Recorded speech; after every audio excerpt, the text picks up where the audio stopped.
Assalamualaikum warahmatullahi wabarakatuh. Salam sehat dan tetap semangat semuanya. Kali ini kita bertemu pada pertemuan kedua mata kuliah Sastra Lama. Nah, pada materi kedua ini, karena kemarin kita sudah belajar terkait dengan hakikat sastra lama, kali ini kita akan melihat hubungan sastra lama dengan folklore.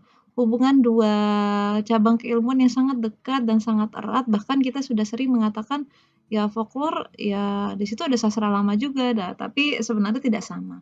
Nah, kali ini kita akan coba melihat hubungan sastra lama dengan folklore. Oke. Folklore. Kalau kita bahas dengan folklore, memang salah satu buku babon yang sering kita rujuk adalah Dananjaya ya, Jamis Dananjaya. Sekarang kita lihat kata secara umum, folklore ini termasuk salah satu unsur dari bagian kebudayaan. Jadi folklore itu juga sering orang menyatakan ilmu gosip, tapi bukan gosip selebritis ya. Lalu Sujanto menyatakan folklore merupakan bagian dari wujud kebudayaan yaitu kesenian khususnya seni sastra. Folklore sebagai salah satu seni sastra merupakan bagian kebudayaan suatu kolektif yang tersebar dan diwariskan secara turun-menurun. Jadi sebuah masyarakat di suatu daerah biasanya itu punya kebudayaan apa atau tradisi apa, itu biasa diwariskan di antara kolektif itu ada secara tradisional dalam versi yang berbeda-beda, baik dalam bentuk lisan, gerak isyarat, atau alat pembantu pengingat. Itu ditambahkan oleh Dananjaya. Nah, folklore menurut Jan Harloot Brugman dalam Dananjaya juga dibagi menjadi 3 golongan besar. Jadi ada folklore lisan, folklore sebagian lisan, dan folklore bukan lisan. Itu bagian-bagian folklore. Nah, secara konsep dari folklore itu, setidaknya yang harus Anda pahami menurut kata Bascom, ada 4 fungsi folklore itu. Yang pertama ada sistem proyeksi cerminan ya, alat pencerminan angan-angan suatu kolektif. Jadi masyarakat dulu itu kan punya tradisi kebiasaan, nah itu sebenarnya bisa dibahasakan sebagai sebuah sistem proyeksi. Nah, kalau Anda melihat hasil-hasil kajian orang yang membahas terkait folklore di suatu daerah atau membahas folklore, kita bisa melihat ada muatan-muatan nilai apa yang sebenarnya menjadi sebuah cerminan angan-angan suatu masyarakat itu. Fungsi yang kedua, alat pengesahan pranata-pranata dan lembaga-lembaga kebudayaan.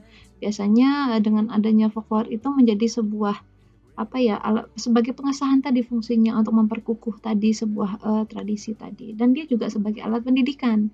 Nah, karena apa? Ada nilai pendidikan, ada ajaran di situ yang disampaikan lewat folklore juga.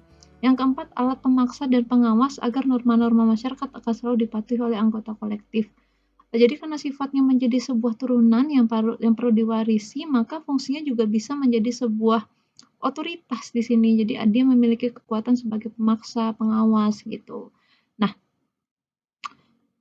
itu konsep folklore secara umum. Nanti lebih lanjut Anda bisa baca ya, referensi sudah saya tambahkan pada e-learning. Nah, sastra lama kalau kita lihat secara konsep yang sudah kita pelajari dulu, kalau ini kan hasil karya penciptaan kreatif sastrawan pada zaman dahulu.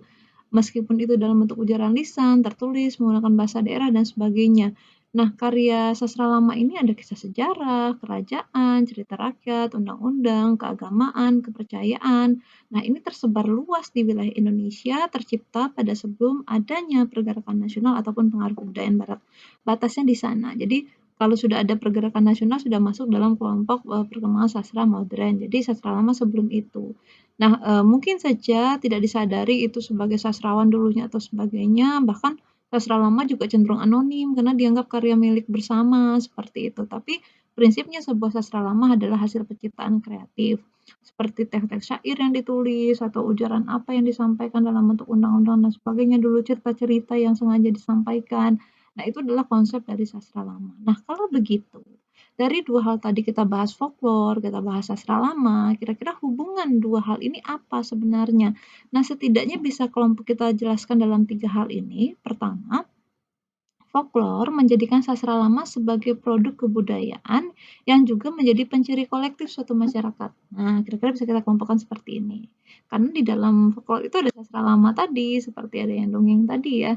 Lalu folklore memberikan ragam sendiri untuk mengenali berbagai jenis sastra lama. Karena dia folklore juga terbagi dalam 3 kelompok. Yang ketiga, sastra lama merupakan wujud periodisasi sejarah kehadiran sastra yang kecenderungannya berhubungan dengan tradisi lisan sehingga menghadirkan penciri kebudayaan pada setiap daerah. Hal inilah yang menjadi ranah pada folklore seperti itu. Nah, kira-kira ini poin pengantar dari saya, karena dalam materi ini lebih baik kita berdiskusi ya, kita lebih banyak membahas terkait materi ini dengan membaca kajian-kajian terdahulu terhadap folklore. Nanti kita lihat dalam konsep sastra lama seperti apa sehingga bisa kita temukan. Nah, bagi Anda semua, saya sudah siapkan sebuah buku ya, kumpulan hasil pembahasan terkait dengan folklore. Itu ada Hakikat, Fungsi, dan Bentuk Makna Folklore yang dieditorkan oleh Profesor Suwardi Endraswara. Nah, nanti ini untuk latihan kita mendalami materi ini lebih lanjut, Anda akan saya minta membaca bagian ketiga pada buku itu. Nanti dari hasil bacaan, saya akan minta Anda menuliskan hubungan sastra lama dan folklore yang Anda temukan itu apa saja. Nah, nanti lebih lanjut kita akan berdiskusi tentunya via e-learning dan via platform lainnya yang sudah disampaikan di e-learning, nanti diikuti saja. Harapannya materi terkait ini bisa kita dapat rumuskan, dapat Anda pahami bahwa antara sastra lama dan folklore ini ada hubungan yang menarik untuk ditelusuri dan terus untuk dipelajari, seperti itu. Baik, terus semangat belajar, selamat melanjutkan aktivitas.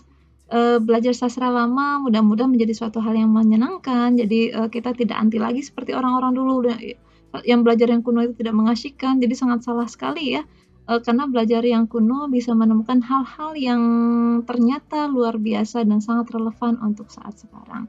Yang penting lagi perlu kita sadari, ternyata teks-teks lama atau hal yang termuat dalam sastra lama tidak pernah habis di telan masa gitu ya, tidak pernah hilang digerus waktu. Ternyata dia masih sangat bisa sejajar dengan kondisi saat sekarang ini. Bahkan ajaran-ajaran petuah-petuah dulu masih sangat relevan untuk sekarang. Oke, kalau begitu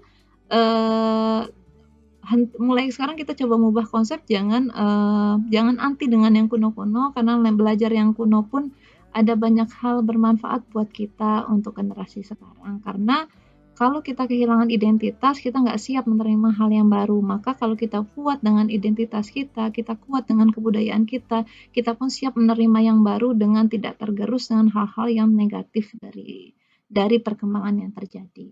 Oke, tetap semangat dan tetap disiplin menjaga cita-cita yang sudah disiapkan, tentunya yang sudah direncanakan, seperti itu. Baik, terima kasih atas perhatiannya. Selamat melanjutkan belajar via e-learning. Terima kasih. Wassalamualaikum warahmatullahi wabarakatuh.